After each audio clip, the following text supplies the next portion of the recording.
Bismillahirrahmanirrahim. Assalamualaikum warahmatullahi wabarakatuh. Perkenalkan, saya Ras Zanggara Putri dengan NIM 231210094. Di sini saya akan mempresentasikan pendidikan agama Islam membentuk karakter rahmatan lil alamin. Di mana dalam mata pelajaran pendidikan agama Islam yaitu PAI dan juga budi pekerti sangatlah penting untuk membentuk peserta didik agar si peserta didik memahami ajaran Islam secara utuh, beriman, bertakwa kepada Allah Subhanahu wa taala dan juga berakhlak mulia. Di mana pembelajaran ini juga melatih siswa menerapkan apa itu nilai-nilai Islam dalam kehidupan sehari-hari. Rasionalitas pendidikan agama Islam harus memiliki pondasi iman dan juga akhlak. Yang pertama, harus memiliki pemahaman utuh karena membentuk peserta didik agar memahami ajaran Islam secara komprehensif dan juga iman dan takwa, menumbuhkan iman dan juga ketakwaan kepada Allah Subhanahu wa taala.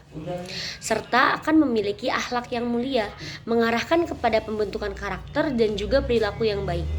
Disitulah penerapan nilai di mana melatih siswa menerapkan nilai-nilai Islam dalam kehidupan sehari-hari. Pendidikan agama Islam yakni menjadikan khalifah yang moderat, di mana membimbing siswa agar beriman, bertakwa dan berakhlak mulia dan juga memahami prinsip-prinsip Islam terkait akidah, syariat dan juga akhlak. Di mana siswa juga mampu bernalar kritis dan juga moderat dalam menyikapi perbedaan dan juga perbandingan, serta menumbuhkan tanggung jawab sebagai khalifah di bumi yang menjaga lingkungan, di mana itu akan memperkuat ukhuwah Islamiyah, wahdaniyah dan juga basyariyah.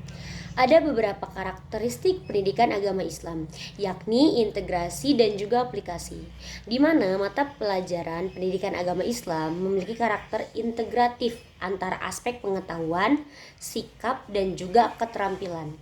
Pembelajaran menekankan pemahaman yang tekstual dan juga kontekstual, bersifat aplikatif, serta mendorong pembentukan akhlak dan perilaku moderat dalam kehidupan sosial.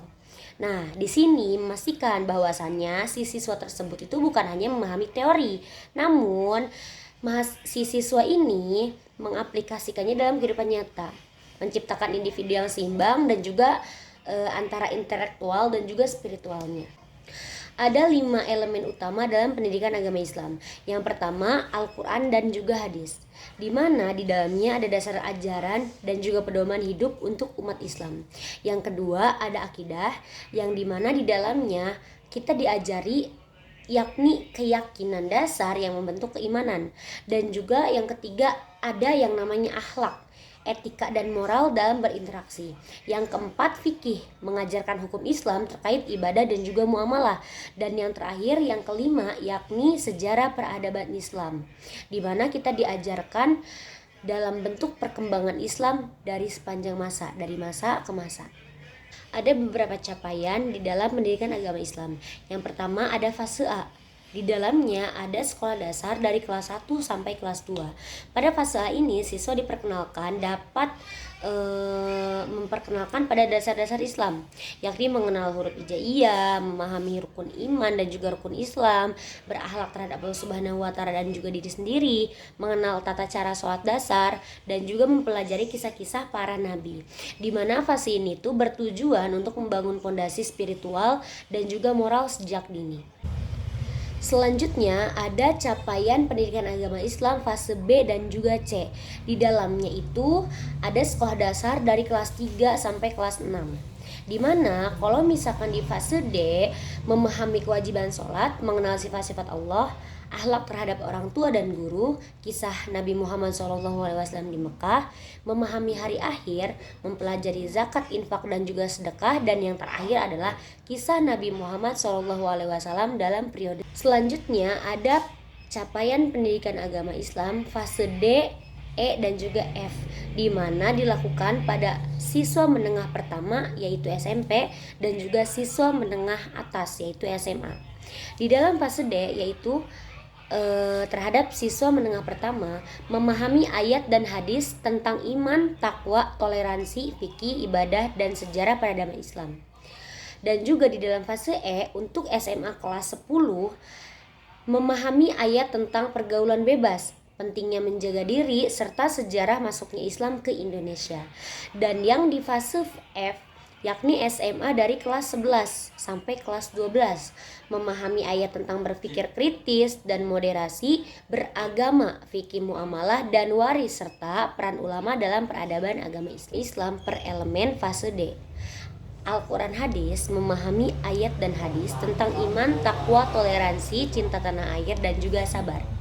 Luas mencakup nilai spiritual dan juga sosial, di mana cukup dalam menuntut penerapan sikap yang toleran.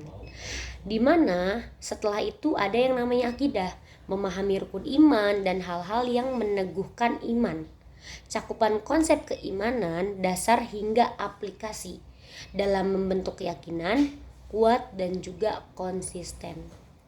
Akhlak, membiasakan perilaku terpuji dan menjauhi akhlak tercela, meliputi berbagai nilai moral dan juga moral-moral utama dalam membentuk karakter dan juga kontrol diri. Nah, yang keempat ada fikih, memahami sholat, haji, kurban, dan juga rukhsah menurut mazhab fikih, mencakup ibadah wajib dan juga sunnah. Di dalamnya siswa memahami makna dan juga hikmahnya. Dan yang terakhir adalah sejarah peradaban Islam, memahami peradaban Bani Umayyah, Bani Abbasiyah, dan juga lain sebagainya. Cukup lintas ruang dan juga waktu dalam mendorong analisis, kemajuan, dan kemunduran. Dapat kita simpulkan membangun generasi berakhlak mulia, di mana pendidikan agama Islam bertujuan membentuk generasi yang tidak hanya cerdas secara intelektual, tetapi juga memiliki pondasi spiritual dan juga moral yang kuat. Dengan pemahaman yang mendalam tentang ajaran Islam, siswa diharapkan mampu menjadi pribadi yang toleran, kritis, dan juga bertanggung jawab, serta berkontribusi positif bagi masyarakat dan lingkungan. Mungkin hanya ini yang dapat saya sampaikan, kurang lebihnya mohon maaf. Akhirul kalam, wassalamualaikum warahmatullahi wabarakatuh.